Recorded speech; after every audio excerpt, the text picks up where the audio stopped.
आश्रमी है, ये जो अनुयायी है वो तो अनुयायी नहीं डालेंगे। जो अंदर भगत से हमारे जो पक्के भगत हैं, जैसे पवन दास है और कौन सा जो आश्रम से निकाले हुए हैं, उनका तो हम क्या कर सकते हैं? जो आश्रम से निकाल, क्या कह रहा है ये युद्धवीर कि जो आश्रम वाले हैं उनको तो हम कंट्रोल में कर लेंगे, कोई दिक्कत नहीं, लेकिन जो पवन दास है जयपुर वाला मेरे लिए कह रहे हैं कि जो पवन दास है जो आश्रम से निकाला हुआ है, अरे निकाला हुआ नहीं है पवन दास, मैं खुद इन आश्रमों की शक्ल पे थूकता हूं। थूक के बताऊं क्या?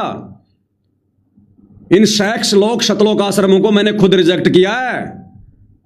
तुम्हें पता नहीं इस बात का? शाणे बन रहे हो तुमने। जो हजारों जो करोड़ों रुपए के मोटर पाइप बांटे ना, इतना पैसा अगर तुम मुझ पवन दास के चरणों में डाल दो और ये कहो कि पवन दास तू एक बार अपने चरण हमारे शतलोक आश्रम धनाना में रख दे, मैं बाथरूम भी नहीं करूं उस धनाना आश्रम में, बाथरूम भी उस सेक्स लोक में। वो सेक्स लोक है, शतलोक आश्रम नहीं है। वो पाखंड का गढ़ है, वो गुंडों का गढ़ है। वो पवन दास की तो रूह भी नहीं जा सकती उधर जब तक मेरे गुरु का आदेश नहीं होगा, और जिस दिन मेरे गुरु का आदेश हो जाएगा नंगे पैर दौड़ पड़ूंगा उधर मैं। हमने आश्रम से निकाला पवन दास को। पवन दास थूकता है, मूतता है तुम्हारे ऐसे आश्रमों पे। मेरा घर मेरा आश्रम है, मेरा गुरु शब्द रूप में मेरे साथ है, सच्चाई पे चलता हूं, झूठों के आगे झुकता नहीं। और लगा लो मुकदमे जितने लगाने उतने। धोती सी धुलेगी अब तुम्हारी आगे आगे, धोती सी, ध्यान रख लेना। ये पवन दास है साध संगति से जुड़ा हुआ, मैं धर्मेंद्र हुड्डा नहीं हूं जो किसी पंचायत के दबाव में आ जाऊंगा।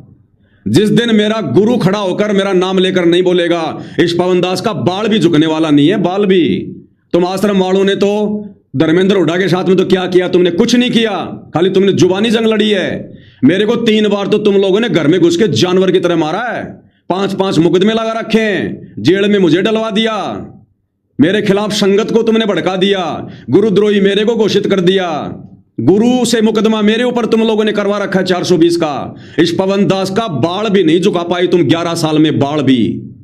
और ना ये पवन दास झुकेगा जब तक मेरे गुरु का आदेश नहीं होगा, और मेरे गुरु का आदेश उस समय तक नहीं होगा जब तक तुम शतलोक आश्रम वालों की ढंग से धोबी धुलाई नहीं हो जाएगी, जब तक ये दुनिया तुम आश्रम वालों के कुकर्मों पर, तुम्हारे व्यवहार को देखकर तुम पर थूकना शुरू नहीं कर देगी। ये खेल ही सतगुरु रामपाल जी का तुम आश्रम वालों को जमीन में दबाने का हो रहा है। राम किसी को मारे नहीं, मारे तो हत्यारा राम, अपने आप ही मर जाओगे कर कर खोटे काम। आ गया वो समय, कितने दिन पाखंड फैलाओगे? कितने दिन सतगुरु रामपाल जी की आड़ में ये उल्टे काम ये कर करके उनको बदनाम करोगे? अरे बयान क्यों नहीं दिखाते सतगुरु रामपाल जी के जो उन्होंने पुलिस प्रशासन को दिए हैं? खुद सतगुरु रामपाल जी ने कहा कि आश्रम में रंडीबाजी होती थी, आश्रम में गलत काम होते थे। पुलिस वाले ने कहा किसने किए? गुरुदेव ने खुद कहा कि वो आश्रम वालों ने किए, उन कमेटी वालों ने किए, मेरा कोई रोल नहीं है। तो धर्मेंद्र हुड्डा ने सेक्स लॉ कह दिया तो क्या गलती कर दी? मैं कह रहा ना, डालो ना मेरे गले में तुम पट्टा, घसीटो ना तुम मेरे को, कितना घसीटते हो।